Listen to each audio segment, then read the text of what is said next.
Hello friends, welcome to power bank study.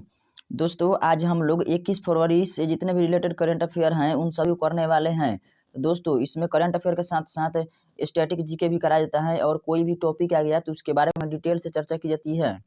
तो चलिए बिना टाइम को वेस्ट किए पहला क्वेश्चन से देखते हैं। तो आज का हमारा पहला क्वेश्चन है, हाल ही में मिशन परसेवरेंस मंगल ग्रह पर उतरा, यह किसके द्वारा लॉन्च किया गया था? तो यह नासा के द्वारा लॉन्च किया गया था। नासा कहाँ की अंतरिक्ष एजेंसी है?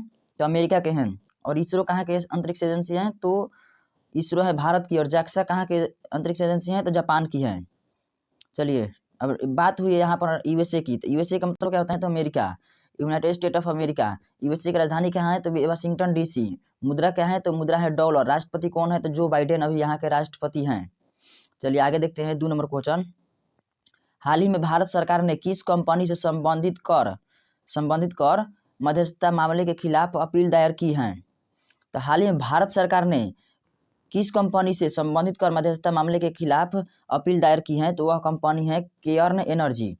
केयर्न एनर्जी कैसी कंपनी है? तो यह तेल निकालने वाली कंपनी है और यह ब्रिटेन की कंपनी है। भारत में यह काम करती है।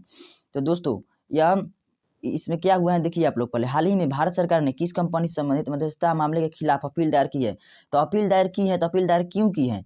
दोस्तों, ये कुछ दिन पहले की बात है।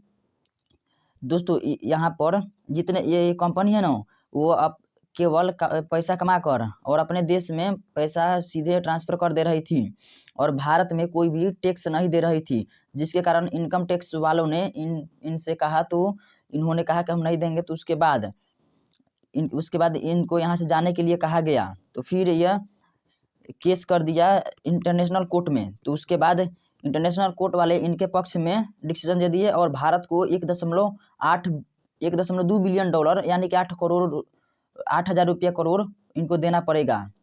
तो यही नहीं देने के कारण, न देने के लिए भारत फिर इनके खिलाफ केस दायर किया है।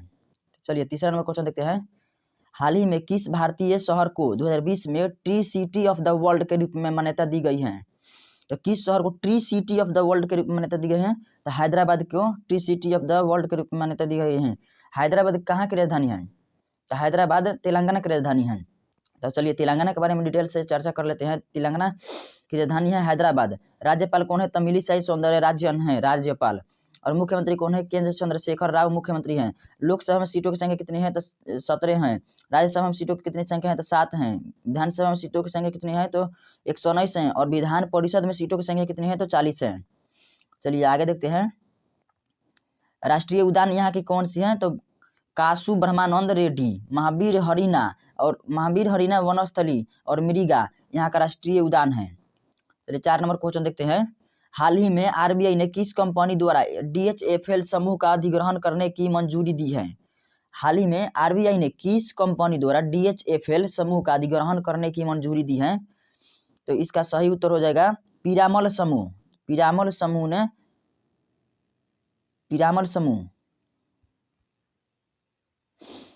समूह ने डीएचएफएल देने की मंजूरी की है। तो चलिए आगे देखते हैं 5 नंबर क्वेश्चन। हाल ही में पत्रकार रिया रमानी का मानहानि का मामला खबरों में था, किसके खिलाफ दर्ज किया गया मामला है? तो इसका सही उत्तर हो जाएगा एमजे अकबर के। चलिए आगे क्वेश्चन देखते हैं 6 नंबर। हाल ही में इजराइल ने संयुक्त राज्य अमेरिका के साथ किस एंटी मिसाइल को विकसित करने की घोषणा की है? तो वो की है एरो 4 मिसाइल को साथ में करने की घोषणा की है। तो चलिए यहाँ बात हुई है इजराइल की। तो इजराइल के बारे में जान लेते हैं। इजराइल की राजधानी कहाँ है? तो यरूशलेम इजराइल की राजधानी है। मुद्रा कौन सा है? तो इजरायली शकील मुद्रा है यहाँ के। और यहाँ के प्रधानमंत्री अभी तत्काल में कौन है? तो बेंजामिन नेतन्याहू है। चलिए दोस्तों, आज के लिए करंट अफेयर इतना ही था। चलिए कुछ स्टैटिक जीके के बारे में जान लेते हैं। तो हम लोग अभी फिजिक्स के 1 लाइनर के रूप में 10 क्वेश्चन को रिवीजन करेंगे और डेली 10 क्वेश्चन करेंगे। तो एक दिन हमारा बहुत ज़्यादा हो जाएगा फिजिक्स का क्वेश्चन, जिससे एग्जाम के में कोई भी क्वेश्चन छूट नहीं पाएगा। तो चलिए बिना टाइम को वेस्ट किए पहला क्वेश्चन देखते हैं। गैलीलियो का नियम कहते हैं। तो गैलीलियो का नियम कहते हैं न्यूटन के पहले नियम को। जड़त्व का नियम किस नियम को कहते हैं? तो न्यूटन के पहला नियम को गैलीलियो का नियम और जड़त्व का नियम कहते हैं। चलिए तीसरा नंबर क्वेश्चन है, न्यूटन ने गति के कितने नियम दिए? तो न्यूटन ने गति के 3 नियम दिए थे। पहला नियम, जरूरत से संबंधित है। दूसरा नियम बल से के परिभाषा से संबंधित है। तीसरा नियम क्रिया प्रतिक्रिया संबंधित है। चलिए 4 नंबर क्वेश्चन देखते हैं। न्यूटन के किस नियम से हमें बल की परिभाषा मिलती है? तो न्यूटन के पहला नियम से हमें बल की परिभाषा मिलती है। चलिए 5 नंबर क्वेश्चन देखते हैं। कार्य द्वारा प्राप्त ऊर्जा क्या कहलाती है? तो कार्य द्वारा प्राप्त ऊर्जा यांत्रिक ऊर्जा कहलाती है। चलिए आगे देखते हैं। सभी उपग्रह ग्रह के चारों ओर चक्कर लगाते हैं, तो क्यों लगाते हैं? तो अभिकेंद्रीय बल के कारण सभी उपग्रह ग्रह के चारों ओर चक्कर लगाते हैं। 7 नंबर क्वेश्चन है। एनीमोमीटर से क्या मापा जाता है? तो एनीमोमीटर से पवन का वेग मापा जाता है। 8 नंबर क्वेश्चन है। संवेग को दुगुना करने पर ऊर्जा कितने गुना हो जाती है? तो संवेग को दुगुना करने पर ऊर्जा 4 गुना हो जाती है।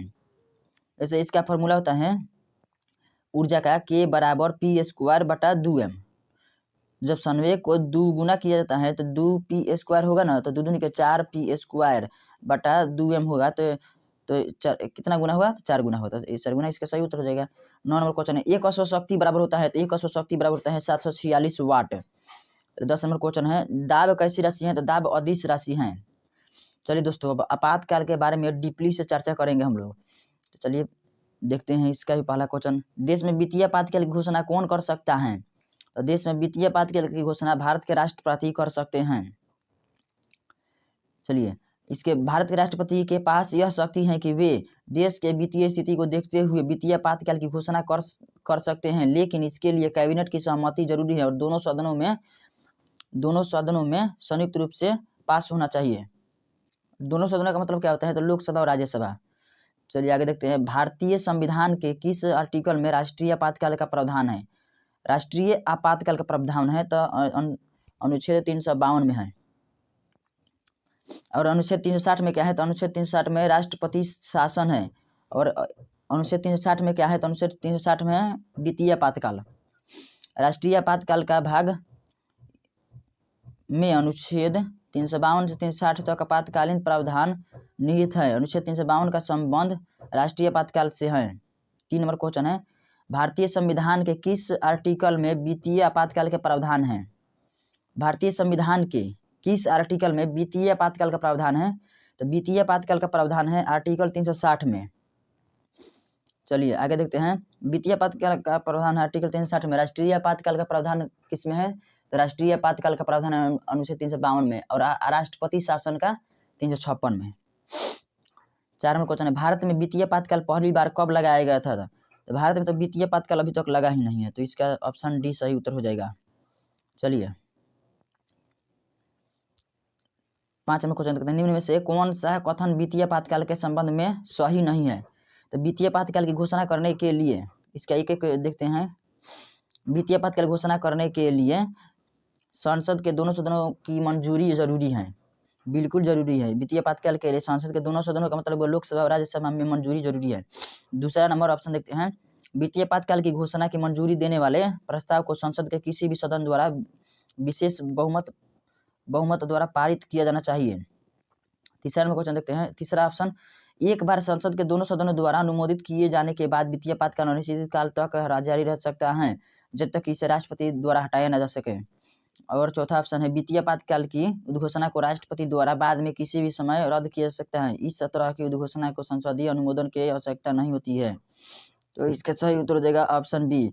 ऑप्शन बी कह रहा है कि वित्तीय आपातकाल घोषणा को मंजूरी देने वाले प्रस्ताव को संसद के किसी भी सदन द्वारा विशेष बहुमत द्वारा पारित किया जा सकता है। तो ये गलत है, क्योंकि संसद के किसी भी सदन द्वारा इसको पारित किया ही नहीं जा सकता है। संसद के दोनों सदनों द्वारा पारित किया जा सकता है। इसमें दोनों सदनों की बात नहीं किया जा रहा है। यहाँ बोल रहा है किसी भी सदन, लोकसभा या राज्यसभा द्वारा पारित किया जा सकता है। तो ये तो गलत है, तो बी गलत हो जाएगा।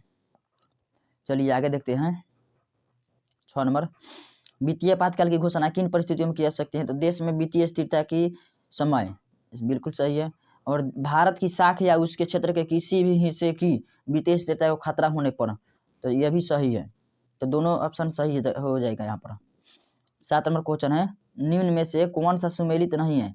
तो आर्टिकल 352 कह रहा है कि राष्ट्रीय आपातकाल, बिल्कुल सही है। और आर्टिकल 368 कह रहा है संविधान संशोधन, बिल्कुल सही है। आगे देखते हैं। 356 बोल रहा है यहाँ पर आर्टिकल कि राज्य में आपातकाल मतलब राष्ट्रपति शासन, ये भी बिल्कुल सही है। आर्टिकल 358 बोल रहे हैं देश में वित्तीय आपातकाल, नहीं ये गलत है। देश में वित्तीय आपातकाल का प्रावधान है आर्टिकल 356 में, तो ये गलत हो जाएगा। चलिए 8 नंबर क्वेश्चन देखते हैं। निम्नलिखित में से किस संवैधानिक संशोधन ने राष्ट्रपति को भारत के किसी विशेष हिस्से पर राष्ट्रीय आपातकाल लगाने के लिए अधिकार दिया है? तो कौन सा संविधान संशोधन था? तो 42वां संविधान संशोधन था। चलिए आगे देखते हैं। 9 नंबर क्वेश्चन है, निम्न में से कौन देश में वित्तीय आपातकाल का प्रभाव नहीं है? तो इसका पहला ऑप्शन है, वित्तीय आपातकाल के दौरान केंद्र में कार्यकारी अधिकार का विस्तार हो जाता है और वह किसी भी राज्य के अपने हिसाब से वित्तीय आदेश दे सकता है। ये तो बिल्कुल सही लग रहा है। चलिए आगे देख लेते हैं। राष्ट्रपति द्वारा राज्य में नौकरी करने वाले सभी व्यक्तियों या वर्गों के वेतन और भत्ते में कमी नहीं की जा सकती है।